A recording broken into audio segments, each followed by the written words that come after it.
Good morning students, welcome to my class. This is Jasmer Singh. और dears, आज हम English का जो टॉपिक करने जा रहे हैं वो है first step to English. What is English? English is a language. और लैंग्वेज क्या होती है? इट इज ए वर्ड का कॉम्बिनेशन होता है, कॉम्बिनेशन ऑफ वर्ड्स। और वर्ड किससे बनता है? अब इंग्लिश लगाइए। इंग्लिश क्या है? लैंग्वेज है। और लैंग्वेज किससे बनता है? वर्ड से बनता है। और वर्ड किससे बनता है? Vowel and consonant. Vowel and consonant. तो इस स्टेप के अंदर हमें क्या करना है कि सेंटेंस बहुत बार आप सुनते आए हैं, हर रोज डेली लाइफ में सुनते हैं, स्कूल में सुनते हैं सेंटेंस। क्या डेफिनेशन होती है सेंटेंस की? कि भी एक वर्ड, एक सिंगल वर्ड भी सेंटेंस हो सकता है। ऑलवेज क्या सुनते हैं? Group of words that makes a complete sense. No, ऐसी डेफिनेशन की जरूरत नहीं है। अ वर्ड और an arrangement of words, arrangement of a words that makes a sense is known as sentence। और ये अरेंजमेंट कैसी होनी चाहिए? अरेंजमेंट भी सूटेबल अरेंजमेंट होनी चाहिए जो सेंस बनाए। अब एक सिंगल सेंटेंस, एक वर्ड लिखता हूं मैं, गो, किसी को भी बोलता हूं गो, तो इट मीन्स वो चला जाएगा उठ करके। तो ये सिंगल वर्ड भी सेंस बनाता है, तो इसको भी आप सेंटेंस बोल सकते हैं। अब वेल अरेंजमेंट कैसी होनी चाहिए जिसमें सेंस बने? एक देखिए, वर्ड लिखता हूं मैं कुछ,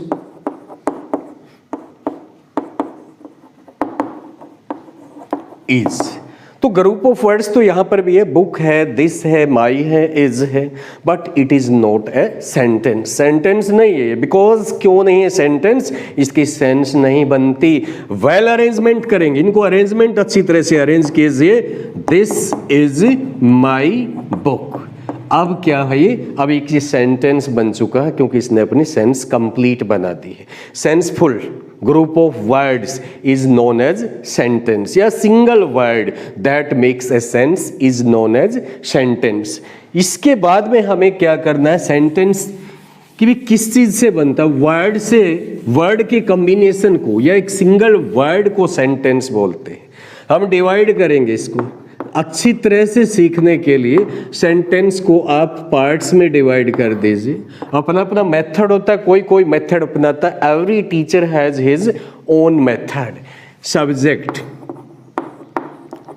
verb and object. Subject, verb and object. अब इन तीनों के बारे में देखना भी, क्या सब्जेक्ट क्या होता है, वर्ब क्या होती है, ऑब्जेक्ट क्या होता है। अगर ये आपको कंप्लीटली अच्छी तरह से समझ में आ जाते हैं, you can arrange the words in the form of a sentence. कि सब्जेक्ट क्या चीज होती है?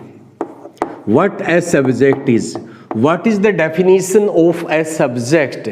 सब्जेक्ट क्या है? ए वर्ड या ए noun, a noun, pronoun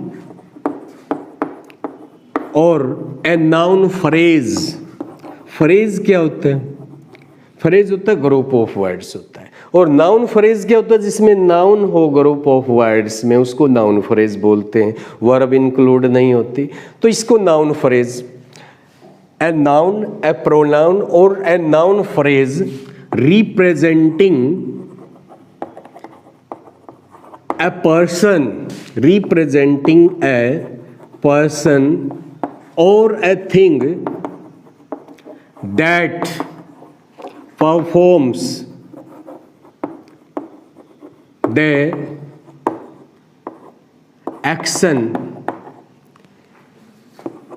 of the verb is called subject।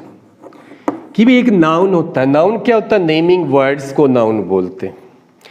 Naming words that answers the question what, who and whom उसको क्या बोलते हैं, नाउन बोलते हैं। प्रोनाउन क्या होता है, प्रोनाउन जो नाउन को रिप्लेस करते हैं वर्ड, उनको प्रोनाउन बोला जाता है। और नाउन फ्रेज वो ग्रुप ऑफ वर्ड्स जिसके अंदर नाउन इंक्लूड होता है उसको नाउन फ्रेज बोलते हैं।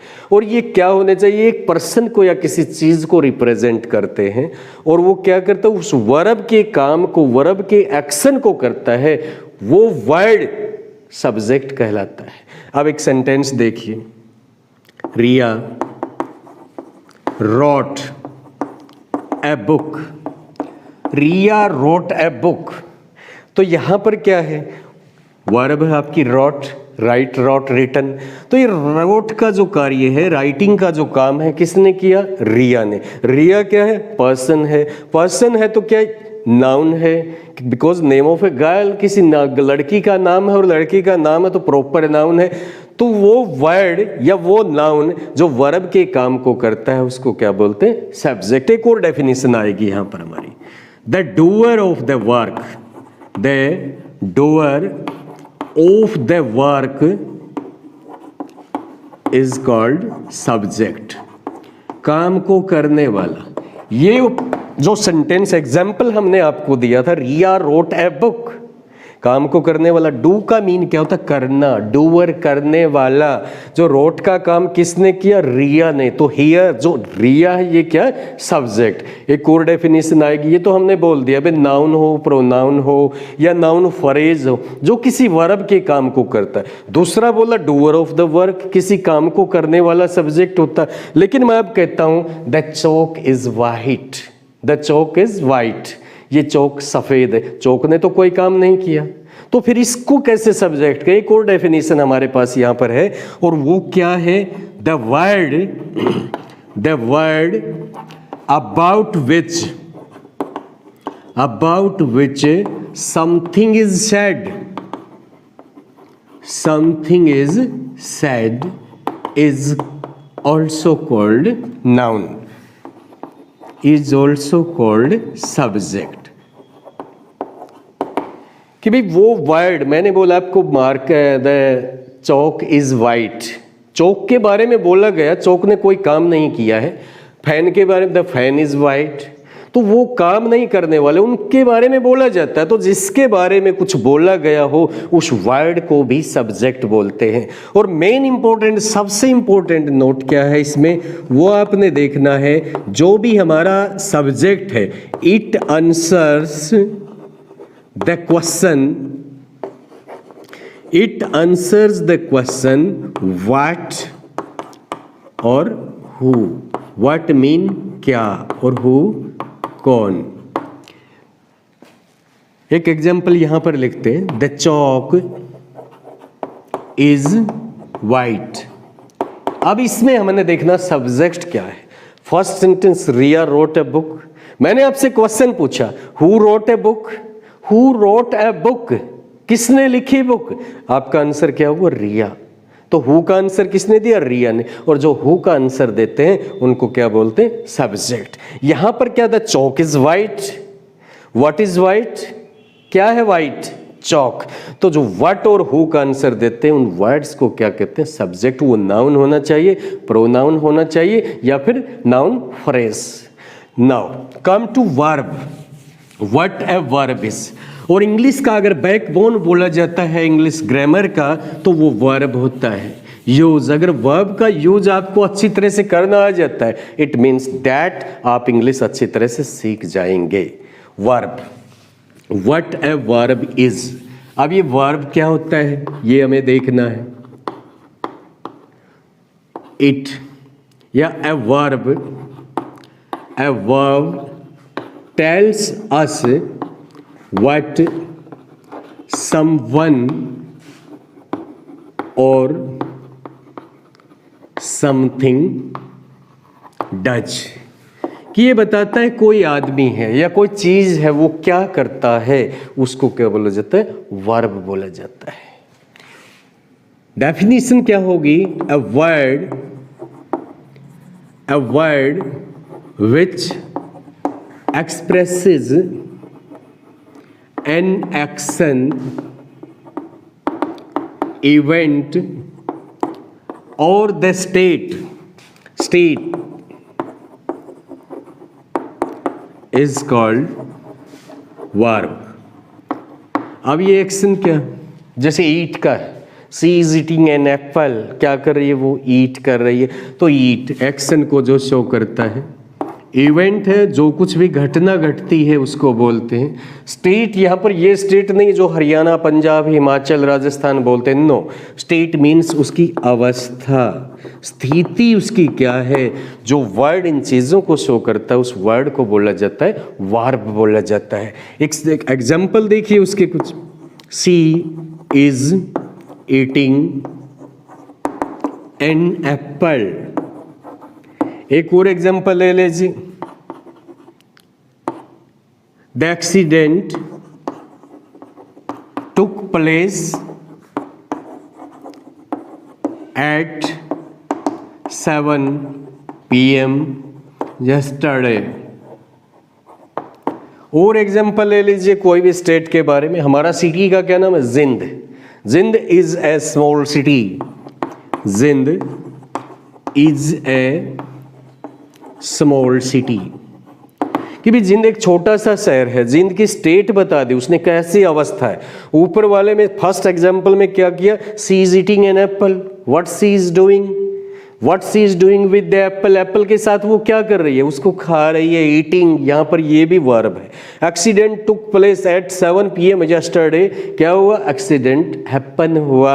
तो यहाँ पर जो ये टुक है, ईटिंग है एंड इज, ये सब के सब क्या है, वर्ब है। और वर्ब क्या करती है, verb tells us that what is possessed by the subject. Subject के पास क्या है, क्या उसकी पोजेशन है, उस चीज के बारे में भी शो करती है। A verb tells us what is possessed by the subject। Subject के पास क्या है, मैं बोलता हूं I have a Chowk, you have a car, तो इसने क्या शो किया, आपके पास क्या है, और हैव क्या है, वर्ब। तो वो चीज जो ये शो करती है सब्जेक्ट के पास क्या है, उसको भी वर्ब बोलते हैं।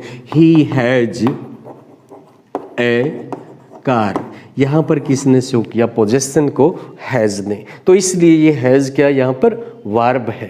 और यहाँ काम किया इसने मेन वर्ब का। जब हेल्पिंग वर्ब मेन वर्ब का काम करते हैं तो उनको लिंक वर्ब बोला जाता है। वैसे हैज, हैव, हैड क्या हेल्पिंग वर्ब मानते जब इनके बाद मेन वर्ब आती है, लेकिन ये खुद जब मेन वर्ब के रूप में यूज होती है तो ये क्या होते हैं, लिंक वर्ब। तो verb according to their use and construction, verbs are of two types, two type की होती है वर्ब, यूज और कंस्ट्रक्शन। कहाँ पर इनका यूज होता है, किस कंस्ट्रक्शन में इनका यूज होता है, यूज एंड कंस्ट्रक्शन। हेल्पिंग, या जो वर्ब हमने बोला है कितने टाइप का होता है, टू टाइप का। फर्स्ट वर्ब क्या है, लेक्सिकल वर्ब, लेक्सिकल, और सेकंड क्या है, ऑक्सिलियरी, ऑक्सिलरी वर्ब्स, और फर्स्ट है लेक्सिकल वर्ब्स। लेक्सिकल वर्ब क्या है ये भी देखना है कि वर्ब को बहुत सी कैटेगरी में डिवाइड कर सकते हैं। मेन वर्ब भी बोलते हैं, हेल्पिंग वर्ब भी, finite verb, non finite verb, regular verb, irregular verb, strong verb, weak verb, transitive verb, intransitive verb. लेकिन यहाँ पर जो फर्स्ट स्टेप टू इंग्लिश है, केवल हमें ये देखना कि भाई लेक्सिकल वर्ब और ऑक्सिलरी। लेक्सिकल क्या होती है, जो मेन वर्ब होती है, मेन, और ऑक्सिलरी क्या होती है, HV, मीन हेल्पिंग वर्ब। अब मेन वर्ब की डेफिनेशन हम देखते हैं, what is a main verb and what is a auxiliary verb. What is an auxiliary verb, main verb, the verbs which are used in the form of, वो verbs जिनका use होता है first, second, third, fourth and fifth form के रूप में जिसका use किया जाता है, उन वर्ब्स को क्या कहते हैं हम, lexical verbs. And these are also called main verbs, these are also called main verbs, इनको मेन वर्ब भी बोला जाता है, main verbs, and their meaning is independent. Meaning independent होता है, पेंडेंट। और सब की सब जो एक्शन वर्ब्स होती हैं वो क्या होती हैं, मेन वर्ब होती हैं। All action verbs, all action verbs are main verbs, सब एक्शन वर्ब्स मेन वर्ब होते हैं। अब यहां पर हम एक सेंटेंस, कुछ वर्ब्स का एग्जांपल लेते हैं भी, कौन सी फर्स्ट है, सेकंड है, थर्ड है, ये तो सबके सब आप सुनते आए हैं। एक सेंटेंस में यहां पर लिखता हूं, आई राइट ए नोवेल। सेकंड लिख दिया, आई रॉट ए नोवेल। थर्ड लिख दिया, I am writing a novel. Fourthly मैं लिखता हूं, सॉरी इसको इरेज करना पड़ेगा एक बार हमको, I have written a novel. Fourthly हमने लिख दिया, I am writing a novel. एक और वर्ड यहां पर लिखते हैं, सी यहां पर सब्जेक्ट ले लेते हैं, सी राइट्स ए नोवेल। ये जो वर्ड है, सबसे पहले तो देखिए क्या है, सब में सब्जेक्ट सेम है, सी यहां पर सब्जेक्ट है, नोवेल क्या है, ये ऑब्जेक्ट। इसको अभी हम ध्यान नहीं देंगे, इसको छोड़ना पड़ेगा थोड़े से समय के लिए। तो यहां पर वर्ब क्या है हमारे पास, राइट है फर्स्ट में, सेकंड में रॉट है, थर्ड में रिटन है, फोर्थ में फिर राइटिंग है, और फिफ्थ में राइट्स बोल दिया। तो फर्स्ट फॉर्म यहां पर ये फर्स्ट है, रॉट कौन सी फॉर्म होती है, सेकंड फॉर्म होती है, रिटन कौन सी, थर्ड फॉर्म होती है। अब ये जो फोर्थ फॉर्म यहां पर लिखा था, जब किसी वर्ब के साथ आईएनजी ऐड कर दिया जाता है तो उस वर्ब को बोला जाता है फोर्थ फॉर्म। तो आईएनजी के साथ में जब आईएनजी ऐड कर दिया गया तो उस वर्ब को बोलेंगे हम फोर्थ। और जब किसी वर्ब के साथ एस ES या IES ऐड कर दिया जाता है तो वो वर्ब हो जाती है फिफ्थ फॉर्म। तो ये तो था हमारा मेन वर्ब, कह लीजिए लेक्सिकल वर्ब्स कौन सी होते हैं कि भी वो वर्ब जिनका first form, second form, third form, fourth form या फिफ्थ फॉर्म में यूज होता है, उनको बोला जाता है मेन वर्ब। अब मैं जैसे एक और वर्ब लेता हूँ, यहाँ पर एक और वर्ब लेता हूँ। अब हमने वहाँ पर हैज़ का यूज़ किया था, हैव का यूज़ किया था, ठीक है। हैज़ फर्स्ट फॉर्म है अपने आप में, सेकंड हैड हो जाएगी इसकी, थर्ड भी हैड हो जाएगी। क्या आईएनजी लगा देखा है कभी हैज़ के साथ, हैजिंग, हैज़ के साथ ES क्या लगा हुआ है, नहीं। तो इसलिए ये क्या है, ये लेक्सिकल वर्ब्स में नहीं यूज़ किया जा सकता इसका। Now come to helping verb या ऑक्सिलरी वर्ब, वो क्या होती है ऑक्सिलरी वर्ब। अब मेन के साथ में ऑक्सिलरी का मीन होता है एक हेल्पिंग, यानी कि एक सहायक, एक हेल्पर, एक सर्वेंट बोल लीजिए इसको आप। हेल्पिंग वर्ब्स क्या होती हैं या auxiliary verbs, the verbs which are used with the other verbs to form negative, interrogative, tense and also express willingness and possibility. These are called auxiliary verbs. Other verbs to form negative,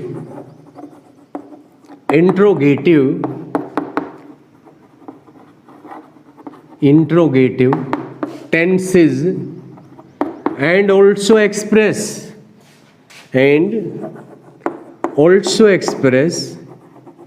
willingness, इच्छा होता है willingness and possibility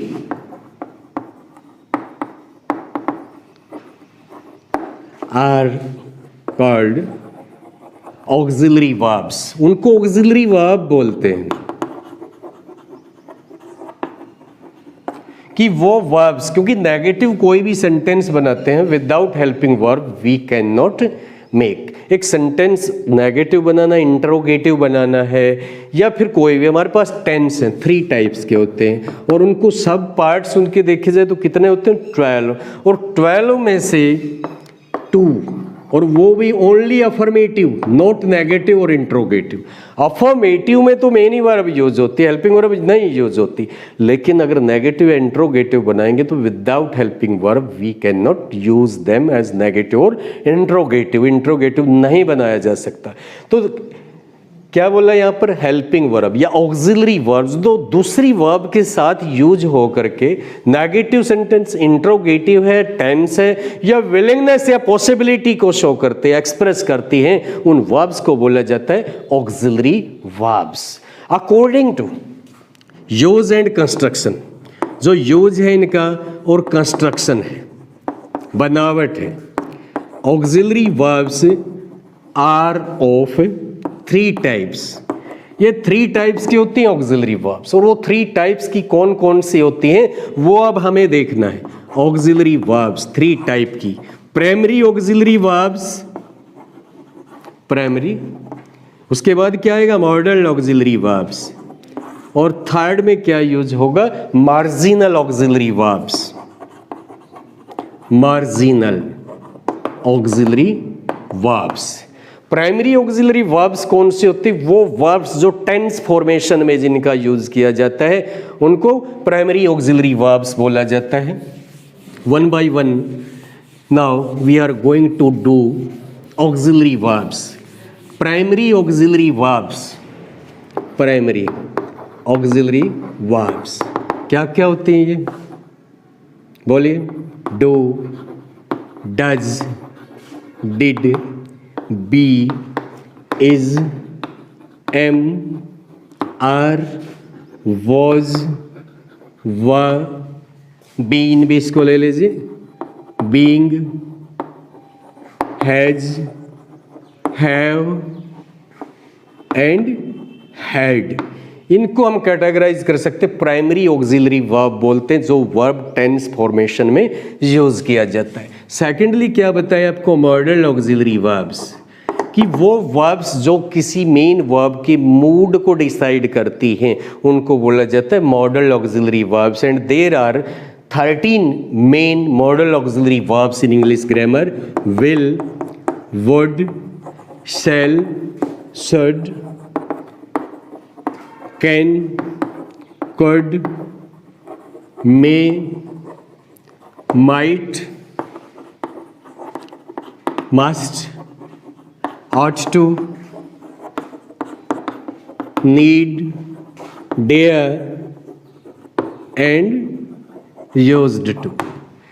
तो ये 13 model auxiliary verbs होते हैं। Model auxiliary verb क्यों बोला जाता है, क्योंकि ये मूड को डिसाइड करते हैं।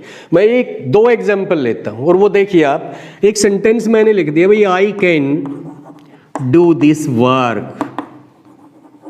दूसरा सेंटेंस लिखा, I should do this work।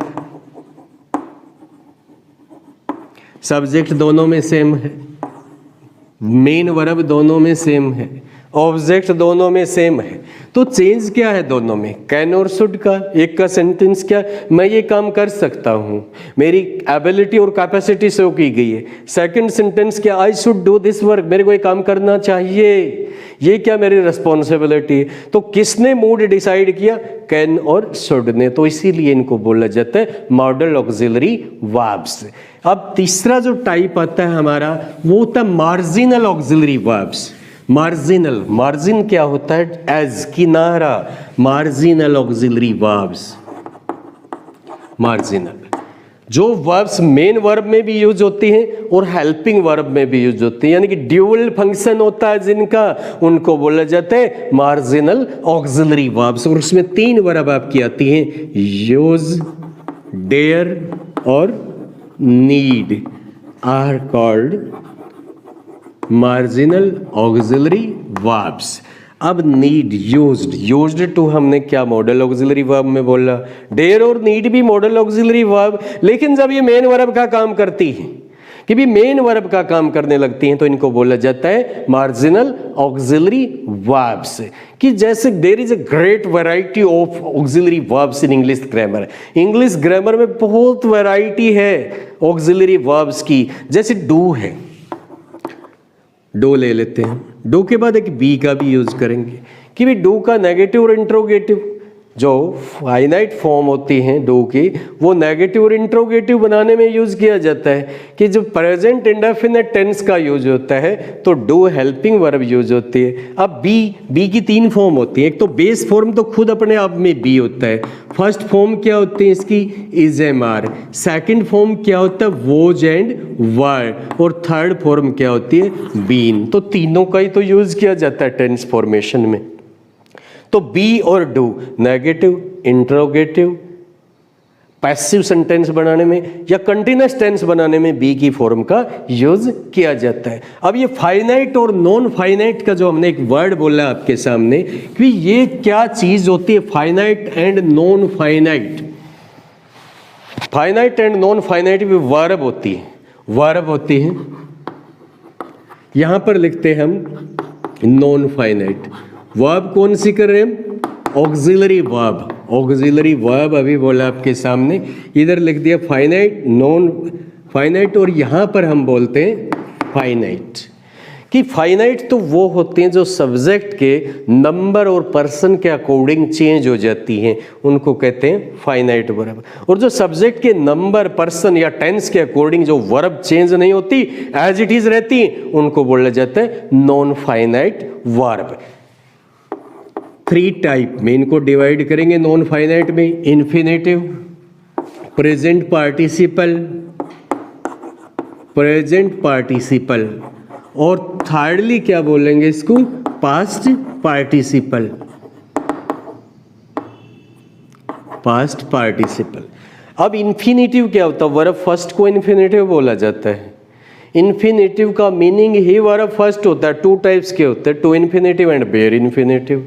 To infinitive जिससे पहले टू आ जाता है, बेयर इन्फिनेटिव वो वर्ब की फर्स्ट फॉर्म जिससे पहले टू नहीं आता, उसको क्या बोलते हैं, बेयर इन्फिनेटिव। हमने 3 वर्ब यहाँ पर बोली थी जो टेंस फॉर्मेशन में यूज होती हैं आपकी, वो क्या है, डू, बी और हैव।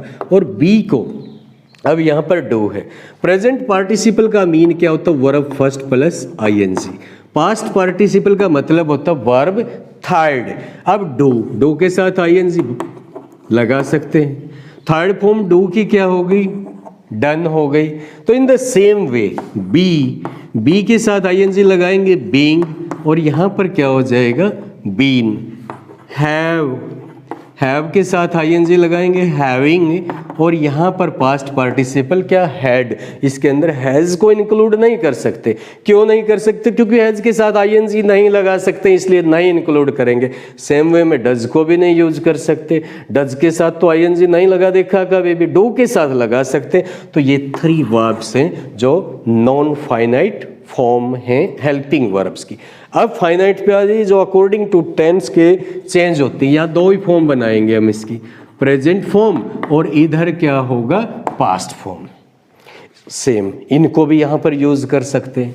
प्रेजेंट फॉर्म अगर डू डज है, डू डज की पास्ट फॉर्म क्या होती है, डिड। इजएमआर, इजएमआर की पास्ट फॉर्म होती है वॉज और वर। अब हैज हैव भी इसी में इंक्लूड किया जाता है। हैज हैव की पास्ट फॉर्म क्या हो गई, हैड, लेकिन ये फाइनाइट है, ये इधर नॉन फाइनाइट थे। नॉन फाइनाइट कौन से होते हैं, आईएनजी लग जाता है, जिनके साथ सब्जेक्ट के अकॉर्डिंग चेंज नहीं होती। अब मॉडल्स को ले लीजिए, विल, सेल, कैन, मे, इन सब की पास्ट फॉर्म होती है। विल की पास्ट फॉर्म होती है वुड, सेल की पास्ट फॉर्म होते हैं सड, कैन की पास्ट फॉर्म कुड, और मे की पास्ट फॉर्म माइट। अब यहां मस्ट है, आउट टू है, पास्ट फॉर्म नहीं बनाते इनकी, एज इट इज रख देते हैं। मस्ट को डायरेक्शन टाइप में हैड में चेंज कर देते हैं, हैड टू में, लेकिन एज ए पास्ट फॉर्म यहां पर इसकी चेंज नहीं होगी। और कौन से मॉडल थे हमारे, नीड, डेयर, इनकी भी पास्ट फॉर्म अवॉइड कीजिए। और लास्ट में क्या बताया था आपको, यूज्ड टू, यूज्ड टू की भी प्रेजेंट फॉर्म नहीं होती, पास्ट फॉर्म इसकी जरूर होती है। तो ये था हमारा ऑक्सिलरी वर्ब्स। ऑक्सिलरी वर्ब्स क्या होती है? जो दूसरी वर्ब्स के साथ जिनका यूज हो करके वो नेगेटिव इंट्रोगेटिव या टेंस फॉर्मेशन में जिनका यूज किया जाता है उनको बोला जाता है ऑक्सिलरी। 3 टाइप्स की हैं। कौन सी? Primary auxiliary verb, second modal auxiliary verbs, thirdly क्या बोला आपको? Marginal auxiliary verbs. दोनों की फाइनाइट नॉन फाइनाइट फॉर्म बता दी। यूज कहाँ पर होता है? नेगेटिव सेंटेंस बनाने में, इंटरोगेटिव सेंटेंस बनाने में, टेंस फॉर्मेशन में, यहां पर इनका यूज होता है। पैसिव में भी इनका यूज होता है। अब लास्ट जो वर्ड यहां पर हमने बोला था आपको ऑब्जेक्ट, कि ये ऑब्जेक्ट क्या चीज होती है। सब्जेक्ट हमारा हो चुका है, वर्ब हमारी हो चुकी है, वर्ब के बाद क्या है? ऑब्जेक्ट।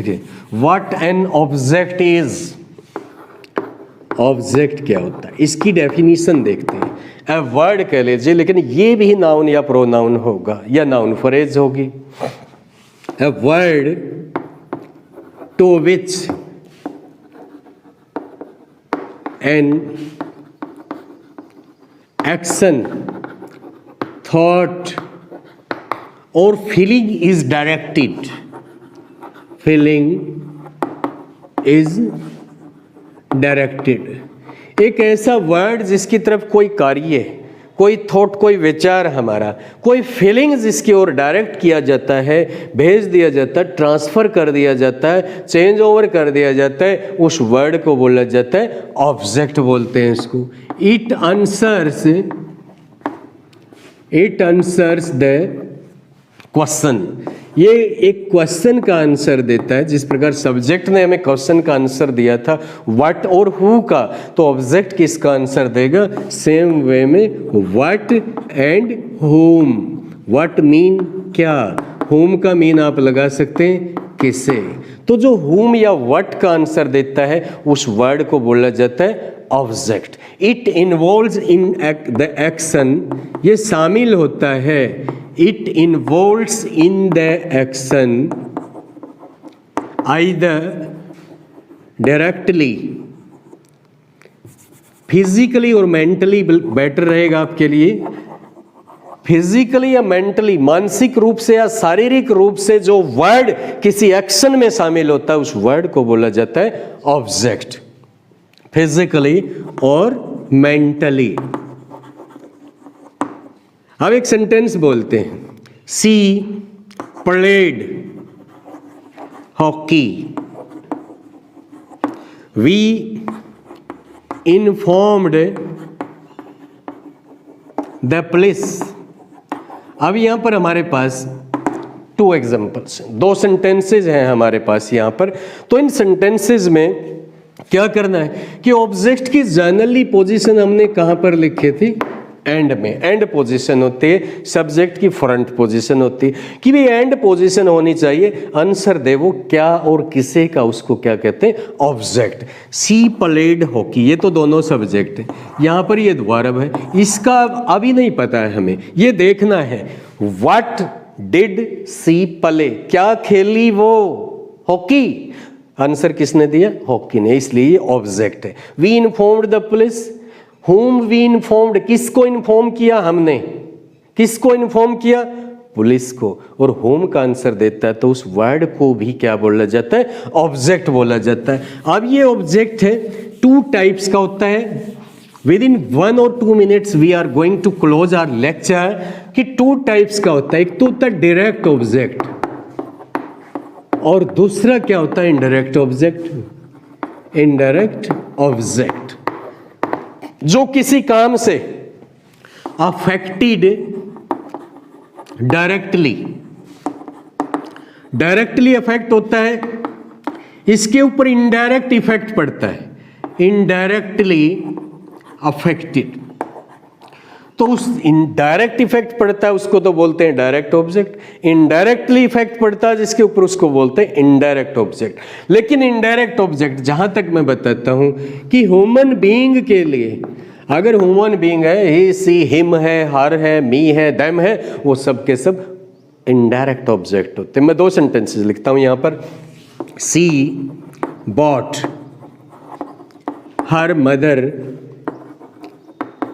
ए साड़ी है साड़ी। एक और सेंटेंस लिखता हूं, I gave the dog a bone. ये दो सेंटेंसेज हमारे पास हैं कि ये तो पता चल गया हमारे को सब्जेक्ट है, दोनों में ये वर्ब है, इनका पता चल गया ये ऑब्जेक्ट है। लेकिन अब हमें देखना है डायरेक्ट ऑब्जेक्ट कौन सा, इनडायरेक्ट ऑब्जेक्ट कौन सा है।